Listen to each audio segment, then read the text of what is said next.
συμμετέχω στο ταξίδι αυτό. Και πριν όλα αυτά που ακούστηκαν, τα περίμενα και ήταν πάνω τις προσδοκίες μου.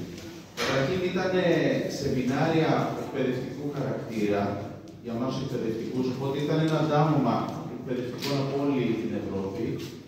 Είχε πολλά και διαφορετικά, δεν ήταν μόνο ότι είχαμε εκεί πέρα, ας πούμε, σεμινάρια, ήταν και εργαστήρια βιωματικά, είχε, ας πούμε, σεμινάρια για διαφοροποιημένη μάθηση,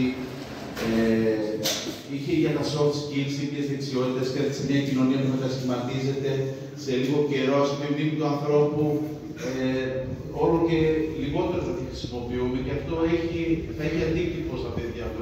Οπότε είναι πράγματα που καμιά φορά τα ακούμε και δεν το καταλαβαίνουμε εδώ πέρα πόσο σημαντικά είναι όταν έχουμε συνήθεια στο χέρι μας κάποιες δεξιότητες που ήταν οι παλιότερες γενιές και τις απολέσουμε.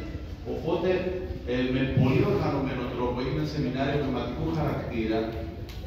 Ακόμα πήγαμε και γνωρίσαμε την ιστορία του σπίτι που είναι ένα φοβερό μέρος. Δηλαδή, εγώ δεν περίμενα την Γραμματεία τόσο όμορφη, τόσο κοντά, δηλαδή, ενώ νόμιζα τους Κροάτες κάτι άλλο, πόσο κοντά είμαστε και πολιτισμικά, ας πούμε, δεν έχουμε τόσες πολλές διαφορές. Και ιστορικά η πόλη τους θυμίζει κάτι και από τη Θεσσαλονίκη.